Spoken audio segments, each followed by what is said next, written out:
போட்டி தேர்வு படிக்கும் மாணவர்களுக்கு வணக்கம். நம்ம இன்னைக்கு கிளாஸில் பார்த்தீங்கன்னா குரூப் 4ல் யூனிட் 9 அதை டீகோடிங் பண்ணிவிட்டு ஏற்கனவே கேட்ட கொஷின் எப்படி கேட்டிருக்கான்னு சொல்லி பார்க்க போகிறோம். லாஸ்ட் டைம் பார்த்தீங்கன்னா ஒரு 5 கொஷின் கேட்டிருக்காங்க. இது சிம்பிளான யூனிட், 3 யூனிட் தான். இதில் நம்ம என்ன கவர் பண்ணணும்னு கேட்டிங்கன்னா கரண்ட் அஃபேர்ஸ் ஒரு 30% ஸ்ட்ராட்டஜிக்கு இருந்தால் 70% கரண்ட் அஃபேர்ஸ் ரோல் ப்ளே பண்ணும். அதனால் இந்த கரண்ட் அஃபேர்ஸ்க்கு இதில் கொஞ்சம் இம்பார்ட்டன்ட் கொடுக்குற மாதிரி இருக்கும். இப்போ சிலபஸ் வந்து நம்ம ஆக்சுவலாக பார்த்தீங்கன்னா யூனிட் 9 இது வந்து குரூப் 1 குரூப் 2க்கு வந்து சிலபஸ் கொஞ்சம் என்லார்ஜாக இருக்கும். இதுக்கு வந்து ஒரு 3 யூனிட் தான். ஃபஸ்ட்டு வந்து சிலபஸை பார்த்துருவோம். லாஸ்ட் இயர் கொஷின் எப்போவுமே ஒரு எக்ஸாம் ப்ரிப்பேர் பண்ணும்போது பார்த்தீங்கன்னா சிலபஸ் ஏன்னா சிலபஸை வந்து பாய்காட் பண்ணிடக்கூடாது. இதுலேயுமே பார்த்தீங்கன்னா யூனிட் 9ல் கூட பார்த்தீங்கன்னா தமிழ்நாடு ஜாகிரபின்னு இருக்கும். ஆக்சுவலாக நமக்கு வந்து ஜாகிரபி படிக்கும்போது அங்கே இந்தியன் ஜாகிரபி மட்டும் தான் படிக்கணும். அங்கே நீங்கள் இந்தியன் ஜாகிரபி படிக்கும்போது தமிழ்நாடு ஜாகிரபி அவாய்ட் பண்ணிடலாம். இங்கே நம்ம படிக்கும்போது என்னன்னா தமிழ்நாடு ஜாகிரபி எடுத்து படிக்கிறோம். அப்போ நமக்கு வந்து சிலபஸை வந்து எக்காரணம் கூட குரூப் 4க்கு ஒரு சிலபஸ் இருக்கும், குரூப் 1க்கு ஒரு சிலபஸ் இருக்கும். குரூப் 1 குரூப் 2 ரெண்டுக்கு சேமாக இருக்கும். அப்போ ரெண்டையுமே நம்ம வந்து சேர்த்து படிச்சிடக்கூடாது. நீங்கள் என்ன எக்ஸாம் ப்ரிப்பேர் பண்ணுறீங்களோ அதுக்கேற்ற சிலபஸ் எடுத்து படிக்கிறோம். ஏன்னா சிலபஸை எக்காரணம் கூட பாய்காட் பண்ணிடக்கூடாது. சிலபஸ் வந்து ரொம்ப ரொம்ப முக்கியம். அதான் டிமாண்ட். அந்த சிலபஸில் என்ன டிமாண்ட் பண்ணியிருக்காங்க அதை தான் அவங்கள்ட்ட எதிர்பார்க்குறாங்க. ரெண்டாவது நமக்கு என்ன தேவை கேட்டிங்கன்னா ப்ரீவியஸ் இயர் கொஷின் வந்து ரொம்ப ரொம்ப இம்பார்ட்டன்ட். ஒரு எக்ஸாம் ப்ரிப்பேர் பண்ணுறோம். இப்போ செமஸ்டர் எக்ஸாம் ப்ரிப்பேர் பண்ணியிருப்போம். செமஸ்டருக்கு நம்ம ப்ரிப்பேர் பண்ணும்போது பார்த்திங்கன்னா இந்த 6 மாதம் படிக்க மாட்டோம். கடைசி ஒரு வாரம் பார்த்திங்கன்னா அந்த ப்ரீவியஸ் இயர் கொஷின் எடுத்து பார்த்து கரெக்டாக நம்ம என்ன ஒரு ஜட்ஜ்மெண்ட் பண்ணி அதை மட்டும் படிச்சுட்டு போவோம். பரீட்சைக்கு அப்புறம் பாஸ் பண்ணுவோம். அப்போ ஒரு செமஸ்டருக்கு ப்ரீவியஸ் இயர் கொஷின் எப்படி ரோல் ப்ளே பண்ணுதோ காம்படிட்டிவ் எக்ஸாமுக்கும் அதே மாதிரி ரோல் ப்ளே பண்ணும். அப்போ ப்ரீவியஸ் இயர் கொஷின் ரொம்ப ரொம்ப இம்பார்ட்டன்ட். மூணாவது நமக்கு என்ன கேட்டிங்கன்னா test page, hand written notes எடுத்து டெஸ்ட் போடணும். 3மே very very very very important. அதனால் நமக்கு வந்து ப்ரீவியஸ் இயர் கொஷினுடைய தாக்கம் வந்து பயங்கரமாக இருக்கணும். அப்போ ப்ரீவியஸ் இயர் கொஷினை பொறுத்தவரைக்கும் லாஸ்ட் இயர் கேட்ட கொஷின் பொறுத்தவரைக்கும் பார்த்திங்கன்னா சயின்ஸில் 10 கொஷின் கேட்டிருக்காங்க. இயற்பியலில் 3 கொஷின், வேதியியலில் 3 கொஷின், பயாலஜியில் 3 கொஷின், என்விரான்மெண்ட்டில் ஒரு கொஷின், கரண்ட் அஃபேர்ஸில் 4 கொஷின் கேட்டிருக்காங்க. யூனிட் 3 ஜாகிரபி, ஆக்சுவலாக இது இந்தியன் ஜாகிரபி. யூனிட் 9ல் பார்க்குறது பார்த்திங்கன்னா தமிழ்நாடு ஜாகிரபி படிப்போம். ஏன்னா யூனிட் 3 இந்தியன் ஜாகிரபி. ஜாகிரபியில் 6 கொஷின், ஹிஸ்ட்ரியில் பார்த்தீங்கன்னா ஹிஸ்ட்ரி அண்ட் கல்ச்சரில் 10 கொஷின், பாலிட்டியில் ஒரு 12 கொஷின், அடுத்து யூனிட் 6 எக்கனாமியில் 9 கொஷின், ஐஎன்எம்மில் 5 கொஷின், தமிழ் சொசைட்டியில் 14, இப்போ பார்க்குற அட்மினில் பார்த்தீங்கன்னா 5 கொஷின். இது போக நமக்கு மேக்ஸு 25 கொஷின். மேக்ஸ் வந்து படிச்சுட்டே இருக்கணும். இவ்வளோதான் சிலபஸ் பார்த்திங்கன்னா நமக்கு ஒரு 3 யூனிட் தான்.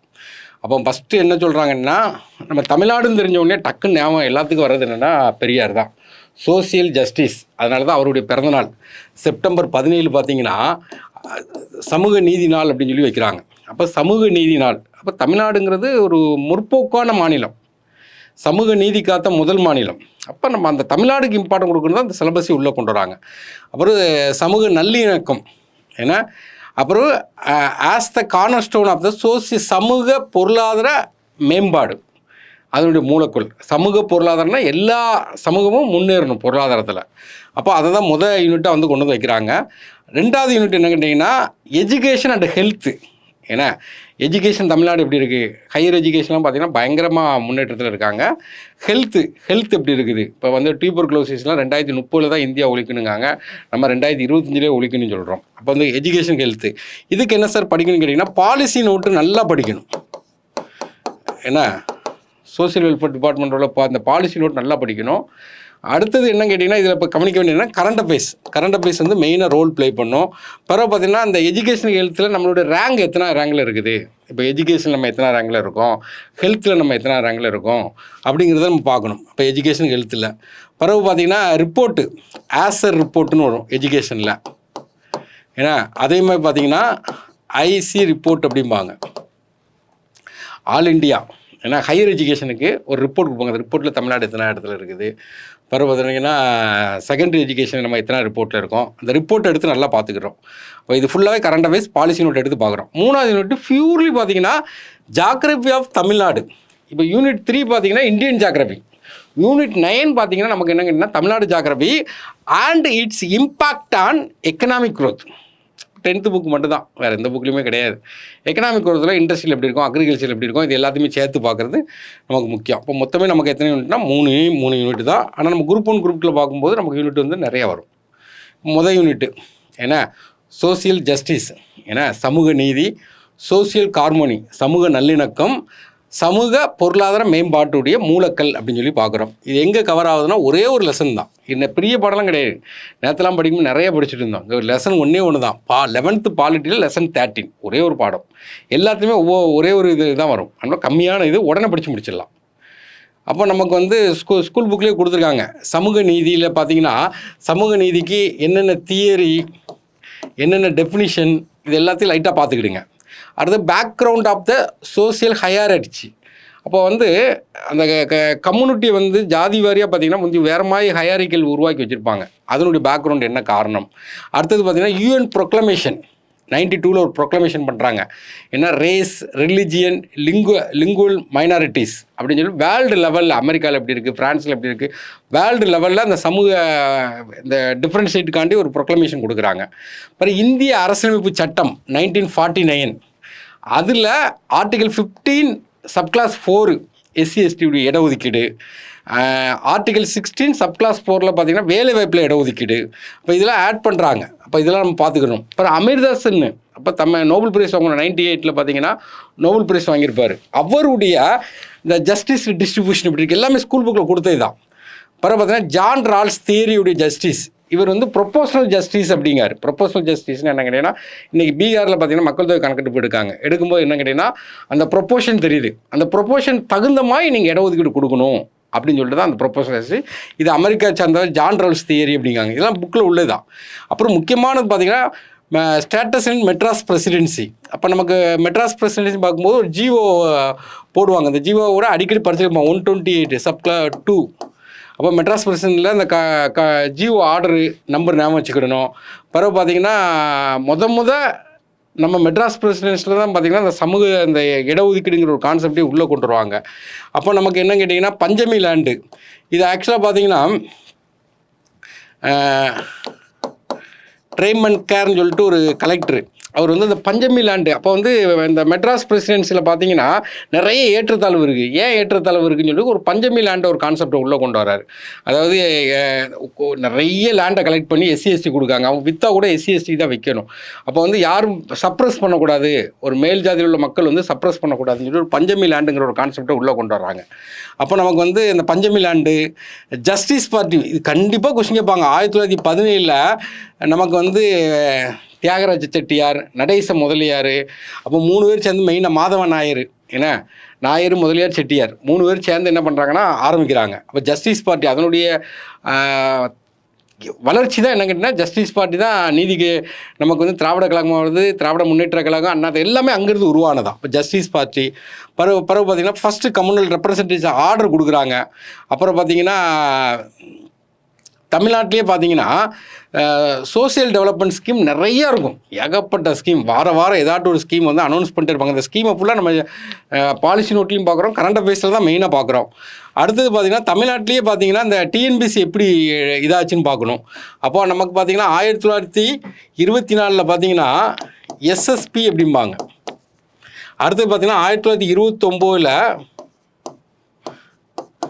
மெட்ராஸ் சர்வீஸ் ஏன்னா கமிஷன் போர்டு அப்படிம்பாங்க, MSCPம்பாங்க. அடுத்து பார்த்திங்கன்னா 1947 மெட்ராஸ் பப்ளிக் சர்வீஸ் கமிஷன்பாங்க. 1969 தான் TNPSCன்னு சொல்லி பேர் மாற்றுவாங்க. அந்த சர்வீஸ் கமிஷன் போர்டில் எப்படி டெவலப் ஆகுதுன்னு பார்க்குறோம். சோசியல் ஜஸ்டிஸ்க்கு என்னென்ன ஆக்ஷன் எடுக்கிறாங்க, சமூக நீதிக்கு பெண்களுக்கு என்னென்ன திட்டம்லாம் இருக்குது, சில்ட்ரனுக்கு என்னெல்லாம் இருக்குது, அடுத்து பார்த்திங்கன்னா SC/STக்கு என்னென்ன திட்டம்லாம் இருக்குது, மைனாரிட்டிக்கு என்னெல்லாம் இருக்குது, டிசபிள்டு பர்சன் ஏன்னா மாற்றுத்திறனாளிக்கு என்னென்ன திட்டம்லாம் இருக்குது. அப்போ நம்ம வந்து சமூக நீதி சமூகங்கிற சாப்டர் வரும்போது சமூக நீதி அமைச்சர் என்னெல்லாம் சொல்கிறாங்க, இப்போ சோசியல் வெல்ஃபேர் டிபார்ட்மெண்ட் அமைச்சர் என்னெல்லாம் செய்கிறாங்க, இதெல்லாம் வந்து பாலிசி நோட்டும் கரண்ட் அஃபேர்ஸும் பார்த்தீங்கன்னா ஓரளவு கவர் ஆயிடும். ஸ்கூல் புக்கில் இந்த ஒரே ஒரு பாடம் தான். அந்த ஒரு பாடத்தை பார்த்துட்டு நம்ம என்ன பண்ணோம் ஸ்டாட்டிக் ஜிகே மாதிரி கொஞ்சம் படித்து கையில் வச்சுக்கிறோம். இப்போ தமிழ்நாடை பற்றி ஃபுல்லாக பார்த்துக்கிறோம். ரெண்டாவது எஜுகேஷன் அண்ட் ஹெல்த்து. ஏன்னா எஜுகேஷன் எப்படி இருக்குது, ஹெல்த் எப்படி இருக்குது, தமிழ்நாடு தான். ஏன்னா மெயினாக பார்த்தீங்கன்னா தமிழ்நாடு தான் மெயின் பண்ணி கேட்கான். அப்போ எஜுகேஷன் இந்த மாடர்ன் பீரியட் ஆஃப் தமிழ்நாடு, அது மாடர்ன் பழைய எஜுகேஷன் வேறு சிஸ்டம், நாயக்கர் காலத்தில் தான் அந்த மாடர்ன் எஜுகேஷன் உள்ளே கொண்டு வராங்க. அப்புறம் ஹையர் எஜுகேஷன் எப்படி இருக்குது? தமிழ்நாடு பார்த்தீங்கன்னா தொடர்ந்து முதலிடத்தில் இருக்குது ஹையர் எஜுகேஷனில். அப்புறம் எஜுகேஷன் தமிழ்நாடு சின்ஸ் இண்டிபெண்டன்ஸ்லேருந்து தமிழ்நாடு வந்து எவ்வளோ டெவலப் ஆகிருக்கு, நிறைய ஸ்கீம் கொண்டு வந்திருக்காங்க, நிறைய அச்சீவ்மெண்ட். தமிழ்நாடு பார்த்தா நிறைய மாநிலங்கள் இந்திய அரசை நிறைய காப்பி பண்ணுறாங்க. அப்போ அந்த அளவுக்கு பார்த்திங்கன்னா இந்த மதிய உணவு திட்டம், ஃப்ரீ லஞ்ச் ஸ்கீமு, இப்போ பார்த்திங்கன்னா மார்னிங் பிரேக்ஃபாஸ்ட் சிஸ்டம் கொண்டு வராங்க, நிறைய ஸ்கீம் கொண்டு வராங்க. இப்போ நிறைய அச்சீவ்மெண்ட் பண்ணியிருக்காங்க. டெக்ஸ்ட் புக் கொடுக்குறோம். அப்புறம் ஆர்டிஐ ஆக்ட், இது சென்ட்ரல் கவர்மெண்ட்டில் RTI right to education act உள்ளே கொண்டு வராங்க. அண்ணாவுடைய நூற்றாண்டு லைப்ரரி, கலைஞருடைய நூற்றாண்டு லைப்ரரி, அப்புறம் பார்த்திங்கன்னா இன்டர்மீடியட் எஜுகேஷன் ப்ரொமோஷன் சிஸ்டம். அப்போ எஜுகேஷன் சிஸ்டத்தில் என்னென்ன சேஞ்சஸ் பண்ணுறாங்க அப்படின்னு சொல்லி பார்க்குறோம். நிறைய லைப்ரரி வந்து தமிழ்நாட்டில் கொண்டு வராங்க. எஜுகேஷனல் அவார்டு, நிறைய அவார்டு, என்னென்ன அவார்டு கொடுக்காங்க. தமிழ்நாடு யூனிவர்சிட்டி பார்த்திங்கன்னா 1857 பார்த்திங்கன்னா மெட்ராஸ் யூனிவர்சிட்டி ஆரம்பிக்காங்க.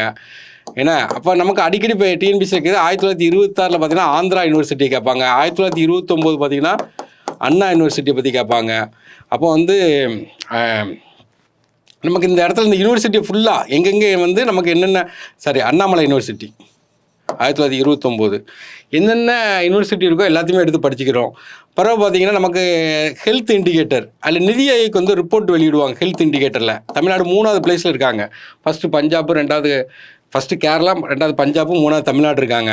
பிறகு மேட்டர்னிட்டி சைல்டு வெல்ஃபேர், ஏன்னா மாத்ரு வந்தனா ஸ்கீம்னு சொல்லிட்டு சென்ட்ரல் கவர்மெண்ட் ஸ்கீம். அதுவே நம்ம முத்துலட்சுமி ரெட்டி மகளிர் திட்டத்தை தான் கொண்டு வந்திருப்பாங்க பேறுகால இதை. அப்புறம் தடுப்பூசி ப்ரோக்ராம், வேக்சினேஷன் ப்ரோக்ராம். பாப்புலேஷன் வந்து இப்போத்துக்கு நம்ம சென்சஸ்னா 2011 சென்சஸ் தான் ஃபுல்லாக பார்த்துக்கிறோம். அப்புறம் சீஃப் மினிஸ்டருடைய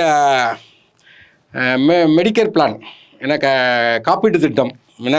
அப்புறம் முத்துலட்சுமி ரெட்டியுடைய மேட்டர்னிட்டி பெனிஃபிட், பேறுகால பலன்கள்.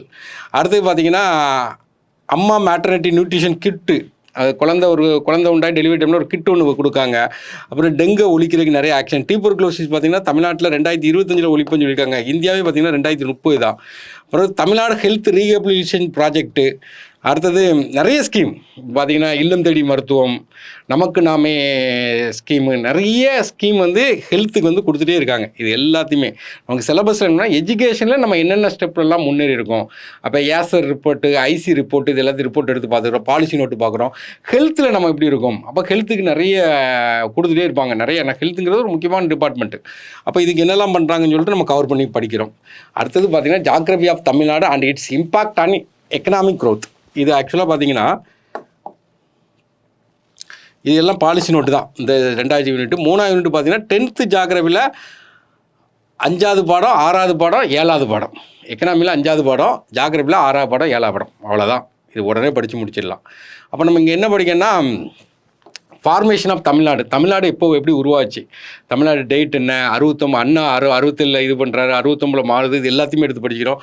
லொக்கேஷன் எங்கே லொக்கேட் ஆகிருக்கு, சைஸ் என்ன, இந்தியா பாப்புலேஷன் நம்ம எத்தனை இடத்துல இருக்கிறோம், சைஸு பரப்பளவில் நம்ம எத்தனை இடத்துல இருக்கும் படிக்கிறோம். அப்புறம் பவுண்ட்ரி, நம்ம சுற்றி பவுண்ட்ரி என்னென்ன மாநிலம், கேரளா இருக்குது, கர்நாடகா இருக்குது, ஆந்திரா, நம்ம பவுண்ட்ரி படிக்கிறோம்.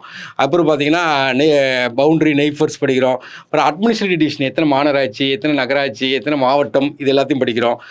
வெஸ்டர்ன் காட்ஸு, மேற்கு தொடர்ச்சி மலை, அதில் உயரமான சிகரங்கள், கிழக்கு தொடர்ச்சி மலை, அதில் உயரமான சிகரங்கள், இம்பார்ட்டன்ட் ஹில்ஸு ஸ்கூல் புக்லேயே அட்டவணை கொடுத்துருக்காங்க, அது எல்லாத்தையும் எடுத்து படிக்கிறோம். பிளாட்டியூ, பீடபூமி, இப்போ பீடபூமி படிக்கிறோம். இன்லேண்டு பிளைன், கோஸ்டல் பிளைன், இது எல்லாத்தையும் எடுத்து நம்ம கொண்டு வரோம். பீச்சஸ், ஏன்னா மெரினா பீச்சுங்கிறது செகண்டு பெரிய பீச்சு கேட்கலாம். கடலோர மாவட்டங்கள் என்னெல்லாம் இருக்குது எல்லாத்தையும் படிக்கிறோம். ட்ரைனேஜ் சிஸ்டம், அப்போ இந்தியா லெவலில் ட்ரைனேஜ் சிஸ்டம் பார்க்குறோம். தமிழ்நாட்டில் என்னென்ன ரிவர்லாம் ஓடுது எல்லாத்தையும் படிக்கிறோம். இம்பார்ட்டன்ட் வாட்டர் ஃபால்ஸ், இது வந்து ஸ்கூல் புக்கில் ஒரு டேபிள் கொடுத்துருக்காங்க. அப்புறம் தமிழ்நாட்டில் பருவ காலங்கள், இந்தியாவில் உள்ள பருவங்களுக்கு தமிழ்நாட்டில் உள்ளது படிக்கிறோம். சாயில்ஸு அங்கே படித்து 8 டைப் படிச்சிருப்போம். அதே மாதிரி இங்கேயும் நம்ம படிக்கிறோம். ஃபாரஸ்ட் டைப் படிக்கிறோம். பிறகு பார்த்திங்கன்னா அக்ரிகல்ச்சர் ப்ராக்டிஸ் நம்ம என்னெல்லாம் பண்ணுறோன்னு பார்க்குறோம். மேஜர் கிராப்ஸு, தமிழ்நாட்டில் என்னென்ன கிராப்ஸ் இருக்குது, தமிழ்நாட்டில் என்னென்ன இண்டஸ்ட்ரி இருக்குது. அப்புறம் ஜிஏ டேக் அடிக்கடி கொடுத்துட்டு இருப்பாங்க. இப்போ கூட ஒரு 3 இடத்துக்கு கொடுத்துருக்காங்க, அடிக்கடி கொடுத்துட்டே இருப்பாங்க. ஜிஏ டேக் இப்போ பார்க்குறோம். அடுத்தது பார்த்தீங்கன்னா ஸ்பெஷல் எக்கனாமிக் ஜோன் பார்க்குறோம். தமிழ்நாடு கம்யூனிகேஷன், இது எல்லாமே அதாவது ஜாகிரபி ஓரியன்டடாக படிக்கணும், எக்கனாமிக் ஓரியன்டடாக படிக்கணும். அப்போ நமக்கு 10th புக்கில் இது ஆட்டோமேட்டிக்காக நம்ம கவர் ஆகுது.